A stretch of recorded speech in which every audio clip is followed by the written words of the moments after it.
தப்பு அப்படின்னு நம்மளை கண்டிக்கும். நம்ம தவறு செய்யும் போது நம்முடைய தவறு இல்லை, பரவாயில்ல அப்படின்னு ஒருத்தங்க சொல்லுவாங்கன்னா, நான் நம்புறேன் கண்டிப்பாக அவங்க சரியான உறவாய் இருப்பதற்கு வாய்ப்பு, சொல்லுங்க, கண்டிப்பாக வாய்ப்பு இல்லை, கண்டிப்பாக வாய்ப்பு இல்லை. தன்னோட தனக்கு ஆலோசனை கொடுக்கிற நபர் யார் அப்படின்னு ஞானமா பார்க்க தெரியாததுனால வேதம் சொல்லுகிறது, துஷ்டன் சாகிறது போல இந்த மனுஷன் செத்தானா இல்லையா, செத்தானா இல்லையா?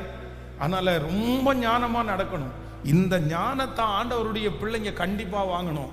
உங்க வீட்டுக்குள்ள ஒருத்தர் காலடி எடுத்து வைக்கிறாரா, உங்க பிசினஸ்ல ஒருத்தர் பார்ட்னர்ஷிப்பா வராரா, இல்லைன்னா உங்களுக்கு உங்களுடைய வாழ்க்கையோட நெருக்கமா 10 பேரை பார்க்கிறோம் பிரதர், ஹாய் சொல்றோம், பிரைஸ் தி லார்ட் சொல்றோம், இது வேற, இது வேற. ஆனா உங்களிடத்துல நெருங்கிய சர்க்கிளா ஒரு பர்சனை நீங்க கொண்டு வரணும் அப்படின்னு சொன்னா, நீங்க செக் பண்ணாம என்ன பண்ணக்கூடாது, கேட்கல, சத்தமா சொல்லுங்க, அவங்களுடைய வெளி தோற்றத்தை வச்சு நீங்க என்ன பண்ணக்கூடாது. இல்ல நிறைய பேர் சொல்லலையே, நான் சொல்றது உங்களுக்கு புரியுதா, நான் உங்களுக்கு சொல்றது புரியுதா? உங்களுடைய நெருக்கமான உறவிலே இருக்கிற ஒரு நபர், நீங்க அவங்கள என்ன பண்ணணும்னா நீங்க செக் பண்ணணும், செக் பண்ணணும். அவர் ஊழியக்காரனா இருந்தா கூட வாயில வர மாட்டேங்குது, செக் பண்ணணும். இந்த அம்மா தன்னுடைய இவர் எவ்வளவு பெரிய ஊழியக்காரர், நீங்களும் நானுமா இருந்தா என்ன பண்ணுவோம்? இவ்வளவு பெரிய அற்புதம் இந்த ஊழியக்காரன் மூலமா நடக்குது, நம்ம வீட்டுக்கு வந்தா போதும்னு நினைப்போம்.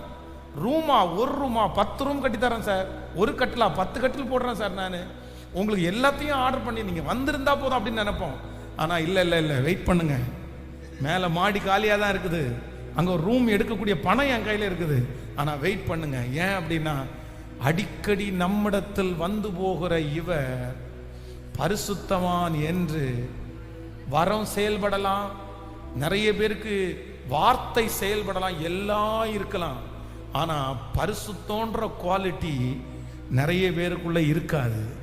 ஆனா நம்மிடத்துல நெருங்குறவர்கள் யாரா இருக்கணும் அப்படின்னு சொன்னா, பரிசுத்தத்திற்கு முக்கியத்துவம் கொடுக்கிறவர்கள். ஹல்லேலூயா, ஹல்லேலூயா. இயேசு இயேசுன்னு பேசின உடனே நம்பிடக்கூடாது, அல்லேலூயான்னு சொன்ன உடனே நம்பிடக்கூடாது, கர்த்தர் பெரியவர்னு சொன்ன உடனே நம்பிடக்கூடாது, அற்புதம் செய்கிறவரை அற்புதத்தை பேசின உடனே நம்பிடக்கூடாது. இன்னைக்கு நிறைய பேர் ஃபேக்கா சாட்சி சொல்றவங்க கூட நிறைய பேர் இருக்கிறாங்க, ஃபேக்கா சாட்சி சொல்றவங்க.